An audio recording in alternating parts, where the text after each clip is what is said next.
Okay. Kind of at a good point here. Now we got one more input over here.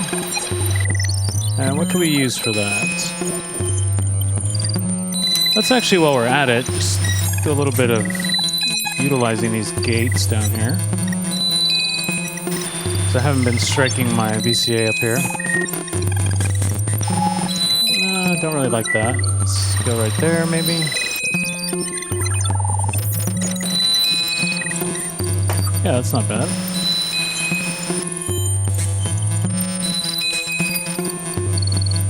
I kind of like that. Kind of like chirping birds or something. All right. Now, let's keep going. Let's actually get one channel over here in number 3 that's all FM. So I'm going to take a high rate. Let's see. Let's just take the sum. Output from there. Turn this up. Don't know what this is going to sound like, but let's try her out.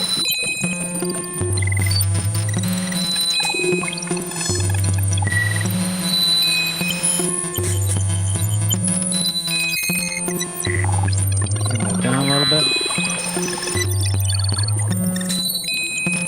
I think you can hear that. All right, now let me get some more audio rate going over there.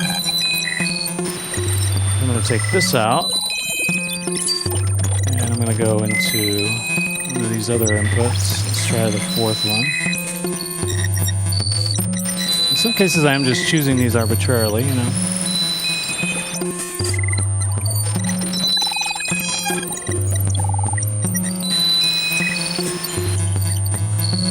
Yeah, I'm liking what I have so far.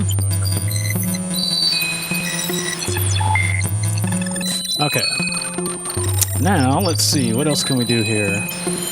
Let's get just a sine wave at audio rate. And let's go... Will that reach over there? No. Let me get a longer cable to facilitate what I'm thinking. I'm just going to take a sine wave. I'm going to go way over to that channel 3 input. Now I'm going to need to turn that on, that second one. Let me turn that down a little.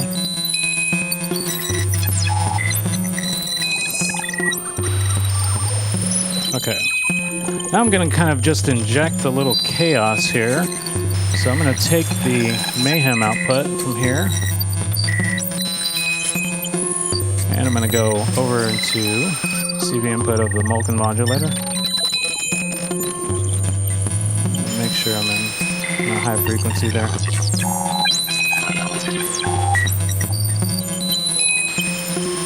I'm just kind of adjusting until I find something I like.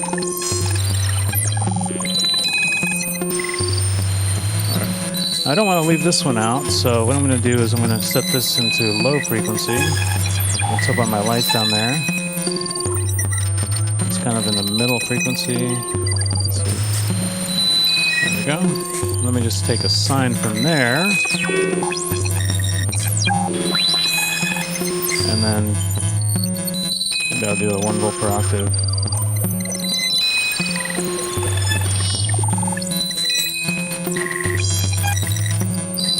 All right. Liking what I have so far there. Let's take the triangle out. There we go. And go right over into the input here.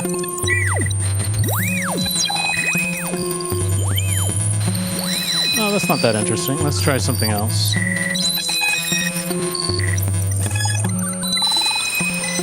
That's the output from there. That's low frequency. Let's actually just take that and go to that.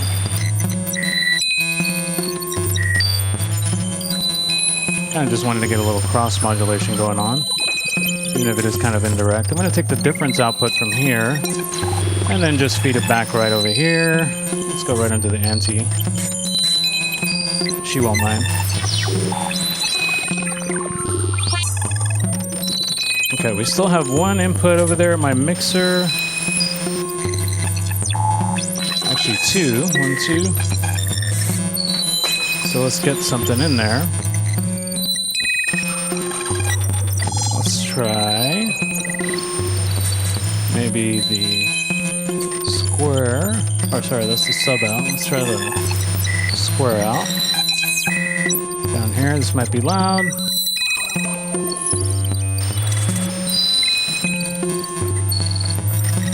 Worked out nicely. Now, there's a couple things I want to do. I know this is in the low frequency, so I'm going to actually take the triangle from here. And I want to do a little modulating of my animated pulses that I started earlier. Make sure I'm on the positive one. This could have a real subtle change, or it might actually have a very distinctive change. I'm going to actually mult that. Go over into second input.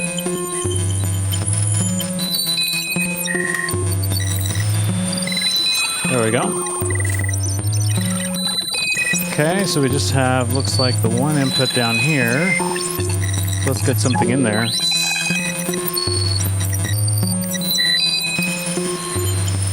All right, what do we want to take? Just do a little noise. Kind of soften up our mix. A little white noise.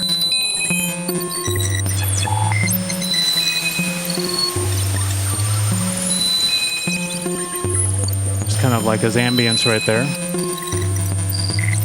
Now, my FM channel over here I think was number 3 if I'm not mistaken. So let me just grab the 4th Zorlon Cannon output over here and get it in there.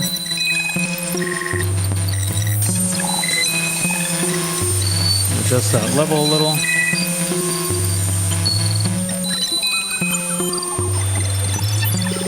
Flip that. Down a little bit. Okay. Now the only thing we don't have is a mix on going on number 4, so let's turn that on.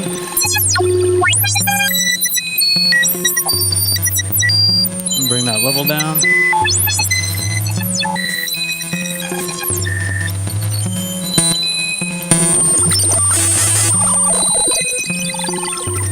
Alright, let me turn on that one. Turn on that one. Okay, I just noticed we still have one input, one lonely input in our VCA matrix. So let's actually do something interesting, hopefully. I'm going to take output 1 of my board, go up to my mega wave. Let me flip out of my quantizer mode. Go off of my output. Just go down here. I don't know what this is going to sound like, but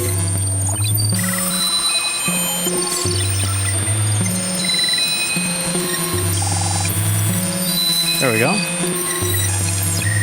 So now we definitely have all 4 inputs filled. There, we have the 4 of our switch filled. We have the 4 in our mixer filled. And now I can go in and kind of tease out what I want my patch to sound like. Or I can play with different controls to kind of vary it up.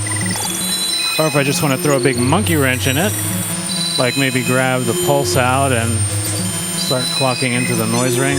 I'm not sure this will throw a monkey wrench, but let's see what it does.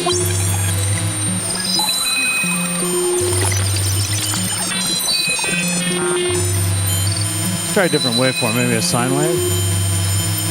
Even though that's technically what it had in there.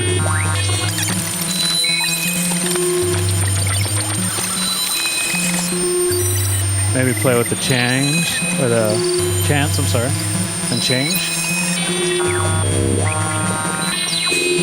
It's a pretty nice deep patch here. All being run off the clock up here, so if I wanted to slow this down, I could. I think I will.